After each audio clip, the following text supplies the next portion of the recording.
মার্কিন president Donald Trump 17 September ভারতের প্রধানমন্ত্রী নরেন্দ্র মোদীকে ফোন করে তার 75তম জন্মদিনের শুভেচ্ছা জানান। ট্রাম্প তার সামাজিক যোগাযোগ মাধ্যম ট্রুথ সোশ্যালে তাদের কথোপকথনকে অদ্ভুত সুন্দর হিসেবে বর্ণনা করেন এবং দুই দেশের সম্পর্ক আরও দৃঢ় করার প্রতিশ্রুতি দেন।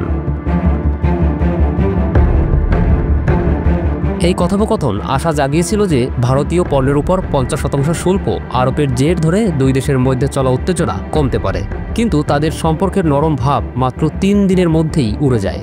19 সেপ্টেম্বর ট্রাম্প একটি নির্বাহী আদেশে H-1B ভিসার জন্য বার্ষিক $1 লাখ ফি আরোপ করেন, যার 70%ই ভারতের নাগরিকদের ক্ষেত্রে প্রযোজ্য। এর পাশাপাশি ট্রাম্প চাবাহার বন্দরের ইরানি প্রকল্পে ভারতের অংশগ্রহণের জন্য যুক্তরাষ্ট্রের বিশেষ সুবিধা বাতিল করেন। এছাড়া ট্রাম্প ভারতকে মুখ্য মাদক পরিবহন বা অবৈধ মাদক উৎপাদনকারী দেশের তালিকায় অন্তর্ভুক্ত করেন।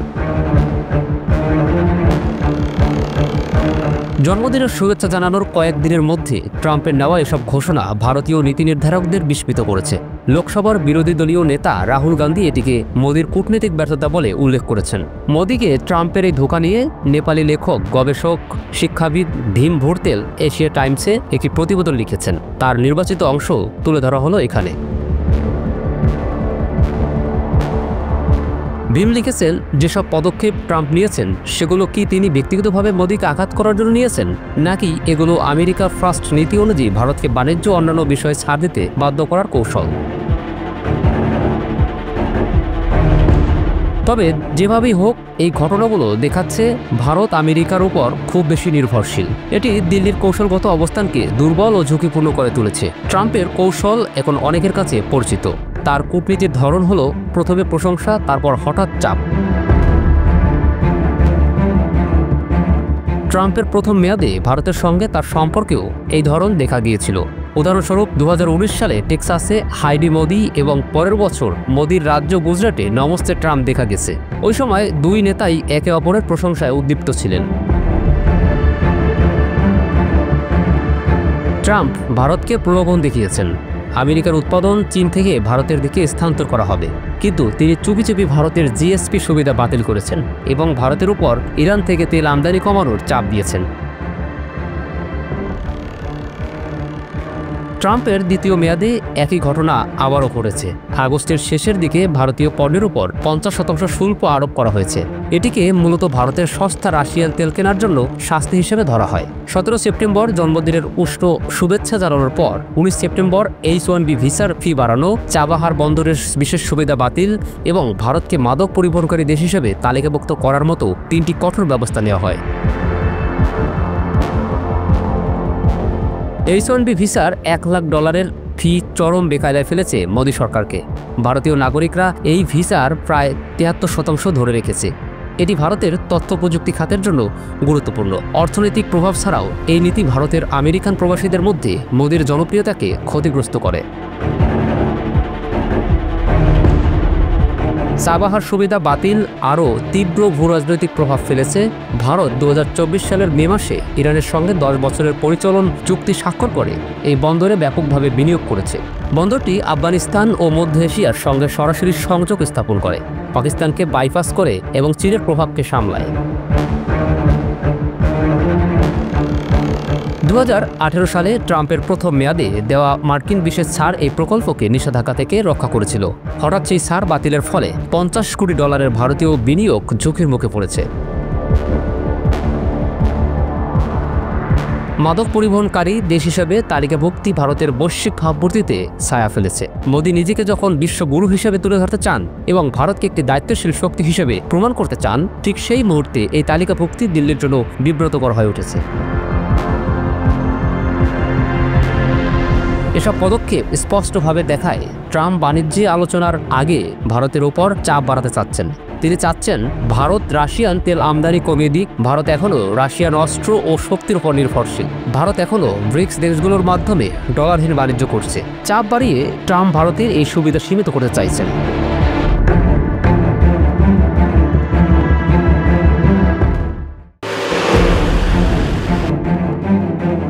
এবার ইসরায়েলে হামলা করার জন্য প্রস্তুত তেহরান। দেশটির প্রেসিডেন্ট মাসুদ পেজেশকিয়ান এমন ঘোষণাই দিলেন।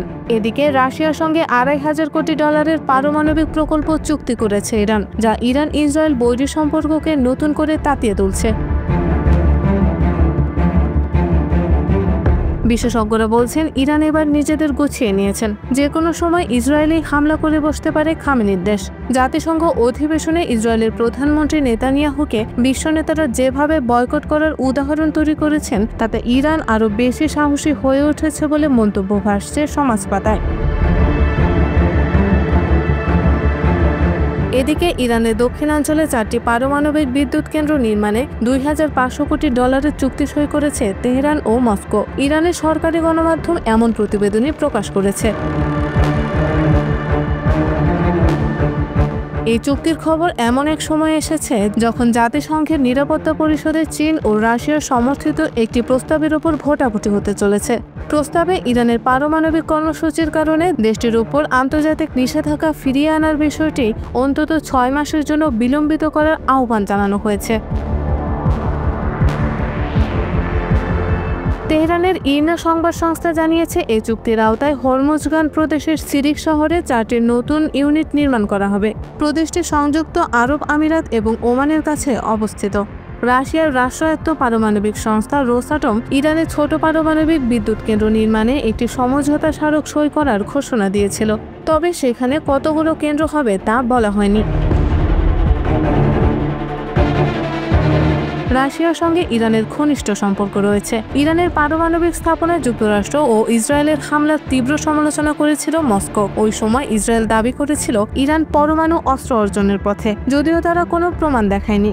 পশ্চিমা দেশগুলো দীর্ঘদিন ধরে সন্দেহ করছে যে ইরান পারমাণবিক বিদ্যুৎ কেন্দ্রের আড়ালে পরমাণু অস্ত্র নির্মাণ করতে পারে। ইরান এ অভিযোগ অস্বীকার করে আসছে। দেশটির প্রেসিডেন্ট মাসুদ পেজেশকিয়ান জাতিসংঘ সাধারণ পরিষদে আবারও বলেছেন, ইরান কখনো পারমাণবিক বোমা তৈরির চেষ্টা করবে না।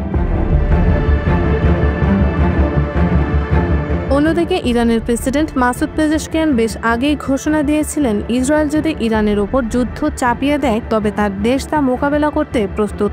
পাশাপাশি তিনি জোর দিয়ে জানিয়েছিলেন, শান্তিপূর্ণ উদ্দেশ্যে ইরান তার পারমাণবিক কর্মসূচি চালিয়ে যাবে। পেজেশকিয়ানের সেই কথার রেশ এখনও রয়েছে, বরং এবার ইরানের সমাজ পাতায় মন্তব্য ভাসছে, যে কোনো সময় ইসরায়েলে হামলা করার সক্ষমতা রাখে ইরান। ইসরায়েলের হামলা মোকাবেলা নয়, উল্টো ইরান নেতানিয়াহুর দেশে বড় বড় হামলা করার জন্য নিজেদের গুছিয়ে এনেছে। আল জাজিরায় প্রচারিত এক বিশেষ সাক্ষাৎকারে ইরানের প্রেসিডেন্ট মাসুদ পেজেশকিয়ান আগেই বলেছিলেন, ইসরায়েলের যে কোনো নতুন সামরিক পদক্ষেপের মোকাবিলায় আমরা সম্পূর্ণ প্রস্তুত এবং আমাদের সশস্ত্র বাহিনী আবারও ইসরায়েলের ভেতরে গভীরভাবে আঘাত হানার সক্ষমতা রাখে। রাশিয়ার সাথে এবার পারমাণবিক প্রকল্প চুক্তি ইরানের সেই সাহসকে আরও বাড়িয়ে তুলেছে বলে মন্তব্য করেছেন একাধিক বিশ্লেষক। কারণ পেজেশকিয়ান এবার সরাসরি বলেছেন, আমরা যে কোনো সম্ভাব্য পরিস্থিতি ও প্রতিক্রিয়ার জন্য প্রস্তুতি নিয়ে রেখেছি। ইসরায়েল আমাদের ক্ষতি করেছে, আমরাও তাদের ক্ষতি করেছি। তারা আমাদের উপর শক্তিশালী হামলা চালিয়েছে, আমরাও তাদের গভীরে শক্তভাবে আঘাত হেনেছি। এবার আরও শক্তিশালী আঘাত হানতে সক্ষম তেহরান। ইরানের প্রেসিডেন্ট বলেন, ট্রাম্প বলেছেন ইরানের কাছে পারমাণবিক অস্ত্র থাকা উচিত নয় এবং আমরা এই বিষয়টি মেনে নিচ্ছি, কারণ আমরা পারমাণবিক অস্ত্র স্পষ্টভাবে প্রত্যাখ্যান করি। এটি আমাদের রাজনৈতিক, ধর্মীয়, মানবিক ও কৌশলগত অবস্থান। পেজেশকিয়ান বলেন, আমরা কূটনীতিতে বিশ্বাস করি, তাই ভবিষ্যতে যে কোনো আলোচনা উভয় পক্ষের লাভের ভিত্তিতে হতে হবে। আমরা হুমকি বা জোর জবরদস্তি মেনে নেব না। আমাদের পারমাণবিক কর্মসূচি শেষ হয়ে গেছে বলে ট্রাম্প যে দাবি করেছেন তা একটি ভুল ধারণা মাত্র।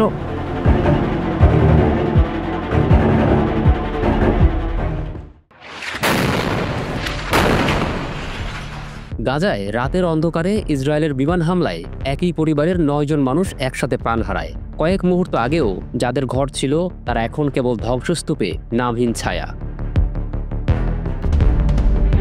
গাজায় শিশুদের কান্নাও থেমে গেছে, কারণ কাদার মতো কেউ বেঁচে নেই। নুসিরাতে এক পরিবারে 9 জন নিহত। টুফায় একটি বাড়ি ধ্বংসে প্রাণ গেল 11 জনের। সাথী শরণার্থী শিবিরে আরও 4 জনের মৃত্যু। আর দক্ষিণে খাবার সংগ্রহ করতে গিয়েও গুলিতে নিহত হলো 6 জন মানুষ। প্রতিটি প্রান্তেই ছড়িয়ে আছে ইসরায়েলের আগ্রাসনের চিত্র আর নিথর দেহ। এমন ভয়াবহ সময়েও জাতিসংঘের সাধারণ পরিষদে দাঁড়িয়ে ইসরায়েলের প্রধানমন্ত্রী বেনিয়ামিন নেতানিয়াহু স্পষ্ট জানালেন, আমার হামাসের বিরুদ্ধে কাজ শেষ করতেই হবে। Hamas, a genocidal terrorist organization whose charter calls for the murder of all Jews on the planet. This genocidal organization is given a pass. আন্তর্জাতিক মহলের যুদ্ধবিরতির চাপ উপেক্ষা করে যুদ্ধ চালিয়ে যাওয়ার অঙ্গীকার করলেন নেতানিয়াহু। আর গাজার ভেতরে ইসরায়েলের স্থল অভিযান যত গভীর হচ্ছে ততই কঠিন হয়ে উঠছে মানুষের বেঁচে থাকার লড়াই। গাজার হাসপাতালগুলো পরিণত হয়েছে মৃত্যুপুরীতে। টানা হামলায় 2টি ক্লিনিক ধ্বংস হয়েছে, বন্ধ হয়েছে 2টি বড় হাসপাতাল, আর বাকিগুলো চলছে ঔষধ, জ্বালানি ও খাবারের ভয়াবহ ঘাটতিতেই। ডক্টরস উইদাউট বর্ডার্স জানিয়েছে, ইসরায়েলি ট্যাঙ্ক তাদের হাসপাতালের দেয়ালের ঠিক পাশে অবস্থান করায় তারা কাজ বন্ধ করতে বাধ্য হয়েছে। ফলে অসংখ্য আহত মানুষ চিকিৎসা না পেয়ে ধীরে ধীরে মৃত্যুর দিকে এগোচ্ছে। উত্তর গাজার সংকট আরও নির্মম। সেপ্টেম্বর 12 থেকে ইসরায়েল কোনো মানবিক সহায়তা ঢুকতে দিচ্ছে না। জাতিসংঘ জানায়, তারা দক্ষিণ থেকে সরবরাহ পাঠাতে চাইলে বাধার মুখে পড়ছে। ফলে শিশুর ঠোঁট শুকিয়ে গেছে 1 ফোঁটা দুধের অভাবে। বাবা মা মরিয়া হয়েও ঘুরছে এক টুকরো রুটি খুঁজে পেতে। গাজার স্বাস্থ্য মন্ত্রণালয়ের হিসাব বলছে, এখন পর্যন্ত নিহতের সংখ্যা 65,000 ছাড়িয়েছে। আহত 1,67,000-এরও বেশি, যাদের অর্ধেকই নারী ও শিশু। আন্তর্জাতিক বিশেষজ্ঞদের মতে এই পরিসংখ্যানই সবচেয়ে বাস্তবসম্মত। বিস্ফোরণ, নিথর দেহ আর ধ্বংসস্তূপে চাপা পড়া পরিবার, গাজার চিত্র এক অন্তহীন দুঃস্বপ্ন। আন্তর্জাতিক চাপ বেড়েই চললেও ইসরায়েলি নেতৃত্ব যুদ্ধ থামাচ্ছে না। আর ঘনবসতিপূর্ণ রাস্তায় প্রতিদিনই মৃত মানুষের রক্তের সাথে মিশে যাচ্ছে জীবিত মানুষের কান্না।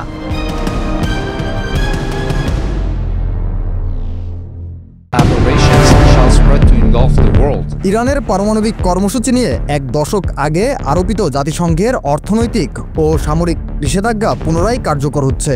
যুক্তরাজ্য, ফ্রান্স ও জার্মানির অভিযোগ, ইরান পরমাণু সমঝোতার শর্ত ভঙ্গ করেছে। অভিযোগের পর সমাধানের জন্য জাতিসংঘ নিরাপত্তা পরিষদ তেহরানকে 30 দিনের সময় দিয়েছিল।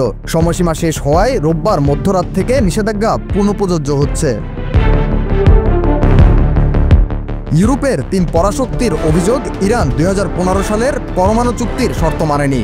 নিরাপত্তা পরিষদের 15 সদস্যের ভোটে বিলম্ব প্রস্তাবও অনুমোদিত হয়নি। এর ফলে অস্ত্র, ইউরেনিয়াম সমৃদ্ধকরণ, ব্যালিস্টিক ক্ষেপণাস্ত্র কর্মসূচি, সম্পদ জব্দ ও ভ্রমণ নিষেধাজ্ঞা পুনরায় চালু করা হবে। পাশাপাশি ইরানের এয়ার ও শিপিং লাইনের কার্গো পরিদর্শনের অধিকার থাকবে জাতিসংঘের হাতে। তেহরান এই পদক্ষেপকে অন্যায্য ও অবৈধ হিসেবে অভিহিত করেছে। জাতিসংঘের অধিবেশনে প্রেসিডেন্ট মাসুদ পেজিশকিয়ান বলেছেন, বিদেশি শক্তি ইচ্ছাকৃতভাবে মধ্যপ্রাচ্য অস্থিতিশীল করছে। তিনি আরও জানান, ইরান পারমাণবিক অস্ত্র বিস্তার রোধ চুক্তি থেকে সরে যাবে না, তবে ইসরায়েলি হামলা বন্ধের নিশ্চয়তা ছাড়া ইউরেনিয়াম সমৃদ্ধকরণ স্বাভাবিকভাবে শুরু হবে না। 2015 সালের যৌথ বিস্তৃত কর্মপরিকল্পনা অনুযায়ী ইরানকে সীমিত পরমাণু কার্যক্রম চালানোর সুযোগ দেওয়া হয়েছিল। তবে 2018 সালে মার্কিন প্রেসিডেন্ট ডোনাল্ড ট্রাম্প এই চুক্তিকে ত্রুটিপূর্ণ হিসেবে আখ্যা দিয়ে যুক্তরাষ্ট্রকে বের করে নেন। এরপর থেকে ইরান ধীরে ধীরে সমৃদ্ধ ইউরেনিয়াম উৎপাদন বৃদ্ধি করে এবং আন্তর্জাতিক পরিদর্শকদের সঙ্গে সম্পর্ক উত্তপ্ত হয়ে ওঠে। সাম্প্রতিক মাসে ইসরায়েল ও যুক্তরাষ্ট্র ইরানের কয়েকটি পারমাণবিক স্থাপনা ও সামরিক ঘাঁটিতে হামলা চালিয়েছে। এরপর ইরান আন্তর্জাতিক আণবিক শক্তি সংস্থার পরিদর্শকদের প্রবেশ সাময়িকভাবে বন্ধ করে দেয়। পরে আলোচনার দরজা পুনরায় খোলা হলেও তেহরান সতর্ক করেছে, নতুন নিষেধাজ্ঞা আরোপ হলে আলোচনা বিপর্যস্ত হতে পারে। IAEA জানিয়েছে, গত সপ্তাহেই তারা পুনরায় কিছু স্থাপনা পরিদর্শন করতে পেরেছে। ইরানের পররাষ্ট্রমন্ত্রী আব্বাস আরাকচি অভিযোগ করেন, যুক্তরাষ্ট্র আলোচনাকে গুরুত্ব দেয়নি এবং ইউরোপীয় দেশগুলো কূটনীতিকে সমাধিস্থ করেছে। শেষ পর্যন্ত মার্কিন ও ইউরোপীয় পররাষ্ট্রমন্ত্রীরা ইরানকে আলোচনায় ফিরিয়ে আনতে ব্যর্থ হয়। নিষেধাজ্ঞা কার্যকর হলে ইরানের অর্থনীতি আবার বড় ধাক্কা খাবে। তেল রপ্তানি, ব্যাংকিং লেনদেন ও সামরিক সরঞ্জাম আমদানি রপ্তানি সংকটে পড়বে। বিশ্লেষকদের মতে এই চাপ মধ্যপ্রাচ্যে নতুন অস্থিতিশীলতা ডেকে আনবে এবং জ্বালানি বাজারে বৈশ্বিক প্রভাব ফেলবে। ইরান রাশিয়ার সঙ্গে $25 বিলিয়ন চুক্তি করেছে, যার আওতায় দক্ষিণ ইরানে 4টি পারমাণবিক বিদ্যুৎ কেন্দ্র নির্মাণের পরিকল্পনা রয়েছে। তেহরান মনে করছে পশ্চিমা অবরোধ মোকাবিলায় এই প্রকল্প ভবিষ্যতের জ্বালানি নিরাপত্তার জন্য গুরুত্বপূর্ণ ভূমিকা রাখবে। কূটনীতিকদের মতে জাতিসংঘের নিষেধাজ্ঞার পর ইউরোপীয় ইউনিয়নও দ্রুত নতুন নিষেধাজ্ঞা কার্যকর করতে পারে। এর ফলে ইরান পশ্চিমাদের সঙ্গে আলোচনায় আরও শক্ত অবস্থান নিতে পারে। একই সময়ে গালফ অঞ্চলে সামরিক টহল আঞ্চলিক উত্তেজনা আরও বাড়াচ্ছে।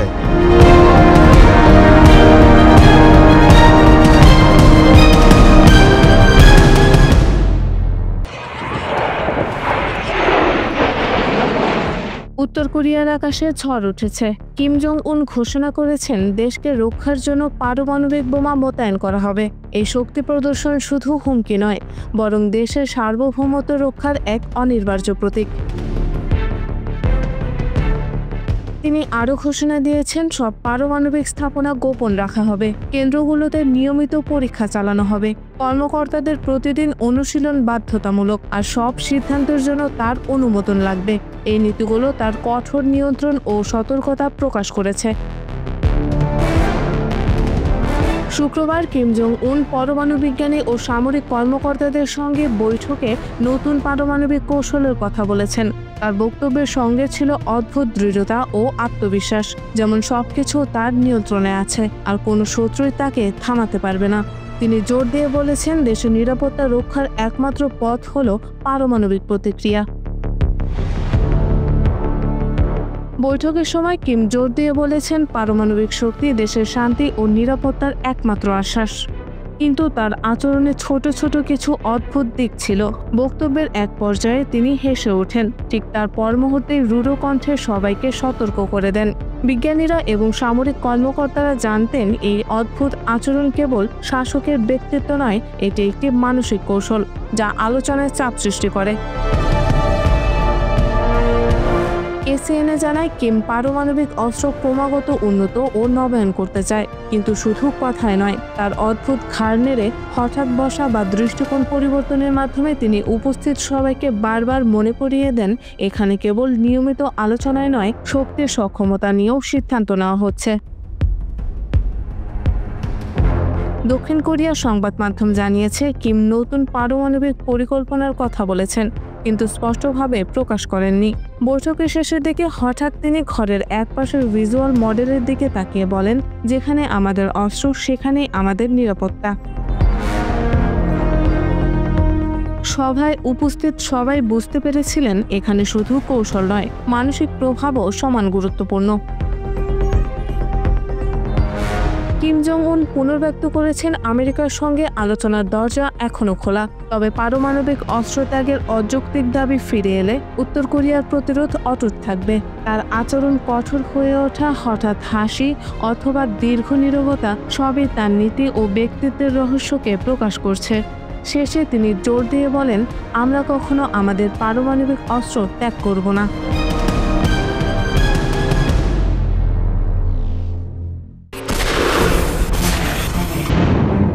ইউক্রেন যেন বারবার প্রমাণ করছে যুদ্ধক্ষেত্রে শুধু প্রতিরক্ষায় নয়, আঘাত হানার ক্ষমতাতেও তারা পিছিয়ে নেই। সাম্প্রতিক এক বিশেষ অভিযানে ইউক্রেনীয় বাহিনী রাশিয়ার ভেতরেই ধ্বংস করে দিয়েছে ভয়ঙ্কর ইস্কান্দার ক্ষেপণাস্ত্র ব্যবস্থা। ইউক্রেন শুধু রক্ষা করছে না, এবারই সে ভেতরে ঢুকে প্রতিপক্ষের ঘাঁটিতে আঘাত করে দেখিয়েছে তার পৌঁছানোর ক্ষমতা। কুর্স্কে ইস্কান্দার ক্ষেপণাস্ত্র ব্যবস্থা ধ্বংস সেই পরিকল্পনার সরাসরি প্রমাণ।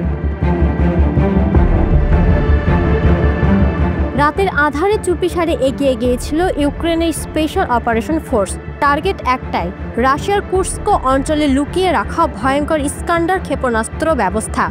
মুহূর্তে ঝলসে ওঠে আগুন, ধ্বংসস্তূপে পরিণত হয় 448তম মিসাইল ব্রিগেডের গর্বের অস্ত্র ভাণ্ডার। এই আঘাত শুধু একটি সামরিক সাফল্য নয়, বরং মস্কোর বুকের ভেতর ঢুকিয়ে দেয়া এক অগ্নিবাণ। 8 আগস্টের গভীর রাতে ইউক্রেনের স্পেশাল অপারেশন ফোর্স চুপিসারে ঢুকে পড়ে রাশিয়ার কুর্স্ক অঞ্চলের এক পরিত্যক্ত মুরগির খামারে। হাঙ্গারার আড়ালে লুকিয়ে রাখা ছিল রাশিয়ার গর্ব 448তম মিসাইল ব্রিগেডের ইস্কান্ডার সিস্টেম।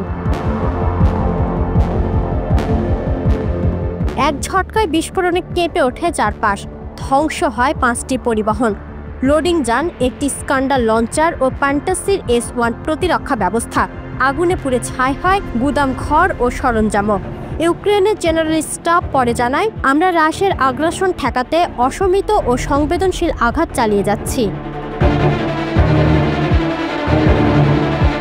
শুধু কুর্স্কে নয়, রাশিয়ার ভেতর গভীরেও একের পর এক আঘাত হেনে যাচ্ছে ইউক্রেন। 26 সেপ্টেম্বর গভীর রাতে হঠাৎই ক্রাসনোদার ক্রায়ের আকাশ লাল হয়ে ওঠে।